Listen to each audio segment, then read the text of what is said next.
이스라엘의 우상 숭배자들에 대한 말씀이죠. 어느 나라를 가도 무속 신앙이 존재하죠. 이 형태가 조금씩 다를 뿐이지 거의 비슷비슷합니다. 어느 나라, 어느 민족이든지 역사를 살펴보면 무속 신앙이 다 있어요.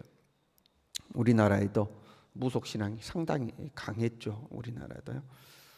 동네마다 저희 어렸을 때 보면 동네마다 무당이 다 있었어요. 동네마다 무당이 한 사람씩은 있습니다. 무슨 일이 있으면 무당을 찾아가죠. 고민이 있어도 무당 찾아가고 상담할 일이 있어도 무당 찾아가고 거의 모든 것을 무당에게 물어보죠. 교회가 들어오기 전에는 거의 이제 무당들에게 물어보죠. 조금 이제 이 종교 활동을 한다 그러면 이제 불교 사찰에 가서 스님들 만나서 이야기하는 거고, 대부분의 사람들이 이제 무당하고 이야기를 하는, 집안에 무슨 일만 있어도 이제 무당에게 가서 물어보는 거죠. 동네마다 당산나무가 있죠.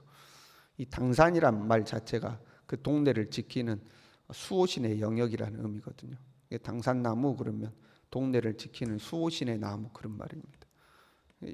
우리 범중마을도 보면 이제 당산나무 이렇게 있잖아요. 시골에 가면 거의 모든 동네마다 당산나무가 다 있습니다. 그 당산나무는 절기마다 뭔가 이렇게 제사를 하는 거죠. 아니면 동네에 큰 행사만 있어도 거기서 이제 제사하는 거죠. 물론 이제 동네 사람들이 쉴 수 있는 어떤 정자와 같은 기능들도 하지만 원래는 이제 당산나무라는 것이 동네에서 제사 지내던 거죠. 우리 동네 잘 지켜주십시오 하고 이제 제사 드리던 것이죠. 저희가 어렸을 때 보면 그 절기가 돌아오면 그 정월 오고 대보름이 오고 그러면 집 앞에 이렇게 다 음식 내놓잖아요. 다 그 미신 섬기던 거잖아요. 저는 어렸을 때 저희 어릴 때부터 예수님 믿었기 때문에 저희 집은 그런 걸 전혀 안 했는데, 딴 집 보면 이렇게 음식 내놓고 거기다 돈 내놓는 집도 있습니다. 그럼 제가 지나가다가 많이 가져갔습니다. 그거 음식도 내놓고 같이 동전 같이 이렇게 음식 옆에 놔두고 그랬거든요.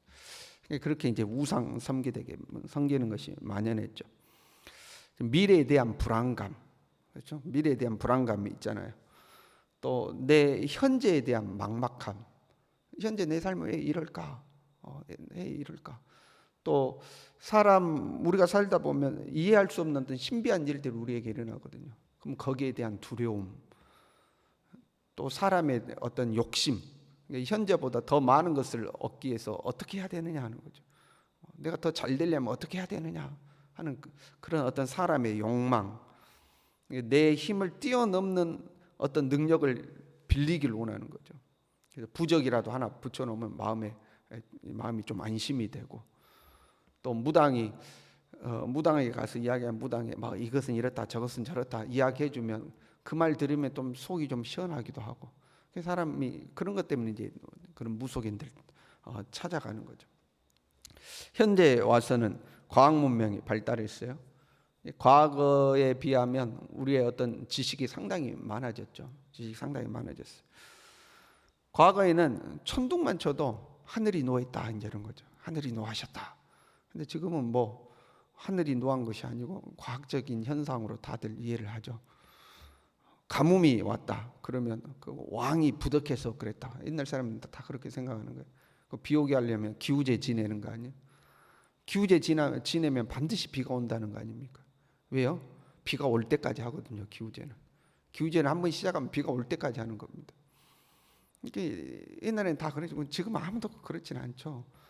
이제 우리의 지식이 많아졌기 때문에 그렇습니다. 그런 무속 신앙이 사라졌는가? 그것도 아닙니다. 여전히 성행합니다.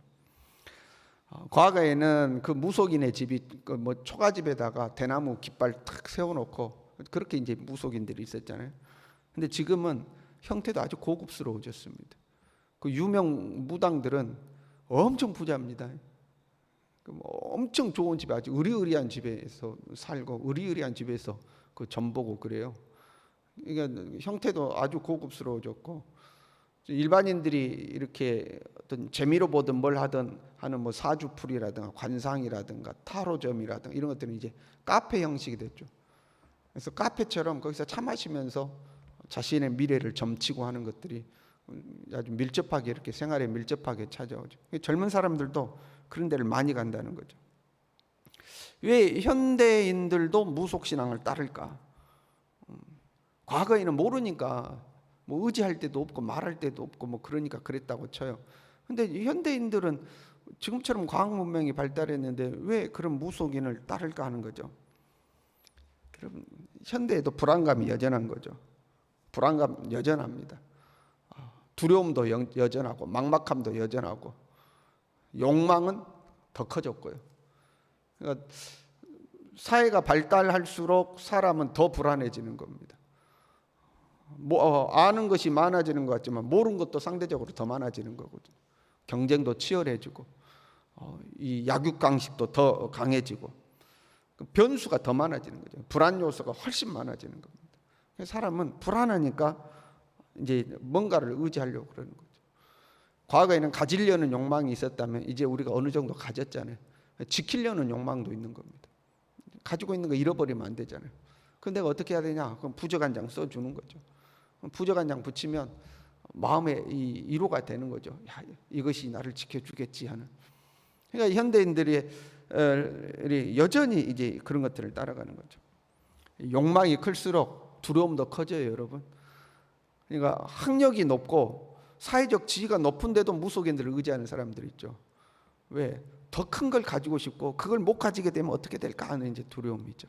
그래서 이제 의지하게 되는 겁니다. 오늘 본문의 말씀에 이렇게 돼 있어요. 무당의 자식, 간음자와 음녀의 자식들아. 야, 이 무당의 자식들아 그런 거죠. 누구를 지칭하는 말일까? 이방인들일까? 아니죠. 이스라엘 백성 중에 우상을 섬기는 사람들을 향해서 이야기하는 겁니다. 이스라엘은 하나님의 자녀고 하나님의 백성이죠. 그런데 야, 이 무당 자식하고 하는 거예요.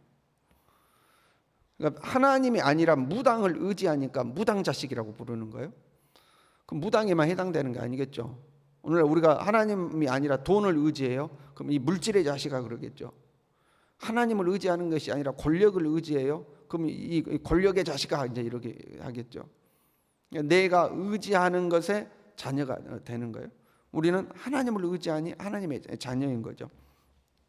그리고 간음자와 음녀의 자식이라고 하는 우상 숭배를 영적 간음으로 보는 거죠. 5절에요. 상수리 나무 사이 모든 푸른 나무 아래에서 음욕을 피우며. 그게 뭐냐면 우리나라도 그 구다면 자기 집에서 구다하기도 하지만 그 명산을 찾아가잖아요. 좋은 산, 명당이라고 일컫는 곳에 가서 자리를 펴고 구슬을 하고 제사를 지내는 거거든요. 지금 이스라엘이 그런 모양입니다. 좋은 상수리 나무 아래서, 우리로 말하면 뭐 당산나무라고 해도 이해가 되겠죠. 그런데 가서 구다하고 우상에게 제사 지내는 것을 하나님은 영적으로 간음하는 걸로 보는 거예요. 영적 간음으로 보는 거예요. 오늘날 우리가 예수님을 믿는 우리가 무속인을 찾아간다거나 이방 종교에 가서 거기서 제사 드린다거나 그런 건 하지 않죠. 물론 이제 가짜 신앙인들 중에는 뭐 전보로 다니는 사람들도 있다고 그래요. 근데 이렇게 새벽에 나오시는 분들 중에 전보로 다니는 사람은 아무도 없겠죠. 그러나 신약에 오면 주님은 우리에게 탐심은 우상 숭배니라 가르쳐. 무당 안 찾아가도 이방 제사에 참여하지 않아도 탐심이 곧 우상 숭배다 하고 이야기하고 있죠. 탐심이란 하나님이 아닌 다른 것을 탐하고 그것을 의지하고 붙들고 따르는 겁니다. 하나님보다도 더 욕심을 내는 거죠. 하나님보다도 더 사랑하고 하나님보다도 더 의지하고 하나님보다도 더 붙드는 거, 그걸 우리가 탐심이라고 그러죠. 그럼 하나님은 그것을 영적인 간음으로 보는 겁니다. 그 아내가 남편을 의지해야 되는데 남편이 아니라 옆집 아저씨 의지하고 붙들어요. 그럼 그걸 간음이라고 그러는 겁니다. 하나님 의지하고 살아야 되는데 딴 거 의지하고 살아요. 그럼 하나님, 야, 그거 간음하는 거다. 영적으로 간음하는 거다. 이렇게 하시는 거. 4절에요. 너희가 누구를 희롱하느냐? 누구를 향하여 입을 크게 벌리며 혀를 내미느냐? 그러니까 우상 숭배자들이 하나님을 조롱한다는 거예요. 입을 크게 벌리며 혀를 내미냐? 그래. 애들이 메롱메롱 하는 걸 말하는 겁니다. 하나님을 향해서 메롱메롱 한다는 거예요. 하나님을 향해서. 그는 야, 뭐 이거 괜찮네. 이제 그런 겁니다. 야, 뭐 하나님 우상 섬기면 뭐 우리 죽이신다고 그러더니 아무렇지도 않구만. 야, 하나님 믿을 때는 야 별것도 없더니 야 여기 와서 이거 하니까 괜찮다. 하나님보다 이게 낫다. 뭐 이런 것이 이제 하나님을 조롱하는, 하나님은 너희가 나를 조롱하느냐, 나한테 메롱메롱하느냐, 이제 그런 거예요. 왜 그렇게 하냐면 10절에 이렇게 돼 있어요. 네가 길이 멀어서 피곤할지라도 헛되다 말하지 아니하면 네 힘이 살아났으므로 쇠약하여지지 아니함이라. 우상 숭배하러 가는데 길이 멀어요. 그런데도 야, 우리가 이 고생하며 가야 되냐? 근데 헛되지 않다는 거예요. 그거 가면 힘이 나요. 막 힘이 나. 효과가 있는 거예요. 야, 하나님 앞에 예배 드려도 아무것도 없더니 여기 오니까 야, 막 속이 다 시원하고 효과가 있다. 효과가. 이 무당한테 부적 하나 얻어오니까 효과가 있다. 막 이런 거죠. 왜 사람은 허망한 것을 쫓아가는가? 효과가 있기 때문에 쫓아가는 겁니다. 효과 없으면 안 쫓아가요, 여러분. 효과가 있으면 쫓아가요. 여러분, 무당한테 가서 이야기 듣는 게 시원할까요? 목사한테 와서 이야기 듣는 게 시원할까요? 여러분, 목사 붙들고요, 여러분 고민 이야기하고 상담하면요, 아이고 주여 어떡할까요? 긁고 있어요. 그러잖아요. 같이 기도합시다. 같이 기도합시다. 그러잖아요. 목사님 이건 왜 이럽니까? 저도 잘 모르겠습니다. 하나님 속을 어찌 알겠습니까? 그러잖아요. 근데 무당한테 가서 이야기해봐요. 에이, 너는 이거니까 이런 거야. 이건 이렇게 해야 돼. 속 시원하게 이야기를 해줍니다. 맞고 틀린 거는 둘째 치고. 여러분, 무당한테 다 안 가보셔서 모르죠. 점 보러 가면 무당이 아이고 나 모르겠는데, 그런 무당이 있습니까? 맞든지 틀리든지 말하는 거죠. 그런데 교회 와서 기도해봐야 뭐 내 귀에 들리는 소리가 있습니까? 뭐합니까? 목사님 붙들고 하소연해봐야 아이고 어쩔까요? 같이 기도합시다 그러는 거죠. 그러니까 효과가 있어 보이는, 효과가 있다 이 말이에요. 하나님보다도 돈이 훨씬 효과가 있죠. 돈은 즉각적으로 효과 있는 거 아닙니까? 권력은 어떻습니까? 하나님보다 권력이 훨씬 효과 있습니다. 그러니까 하나님보다 힘 있는 사람 붙들면 금방 효과 나타나는 거 아닙니까? 하나님은 금방금방 효과가 안 나타나요. 그런데 하나님이 아닌 다른 것은 금방금방 효과가 나타난다 이 말입니다. 그러니까 그거 쫓아가는 거예요. 하나님은 보이지도 않고 들리지도 않고 아무 변화가 없는 것처럼 보이죠. 11절에 이렇게 돼 있어요. 네가 나를 경외하지 아니하면 내가 오랫동안 잠잠했기 때문이 아니냐. 하나님 잠잠하고 계시니까 하나님 아무 소용없다. 이게 효과가 있다고 이제 쫓아간다는 거죠. 제가 입버릇처럼 하는 말이 있죠. 삶에는 결정적인 때가 오죠. 결정적인 때가 오는 거예요. 13절에 이렇게 돼 있어요. 네가 부르짖을 때에, 부르짖을 수밖에 없는 때가 와요. 부르짖을 수밖에 없는 때가 와요. 근데 그때 어떻게 하냐면 하나님이 네가 모은 우상들에게 너를 구원하게 해라. 야, 네 그동안 우상 쫓아다니. 그것이 네 구원하게 해라 하는 거예요. 하나님 나 좀 어떻게 좀 해주세요. 그러면 야, 네 그동안 우상 쫓아다니잖아. 너 해결하도록 해. 너 그동안 돈 의지하고 살았잖아. 돈이 해결하도록 해. 너 사람 의지하고 했잖아. 그 사람보다 네 해결해 달라고 해. 하고 하나님이 그렇게 하는 때가 온다는 거예요. 그런데 그것이 해결이 돼요? 해결이 절대 안 되는 거죠. 무익한 거죠. 바람에 날려가 버린다는 거예요. 단기적으로는 효과가 있는 것 같았는데 결정적인 순간에 그 바람에 훅 하면 싹 다 흩어져서 내가 붙잡을 수도 없고 의지할 수도 없고 의지해봐야 효과도 없고 그렇게 된다는 거죠.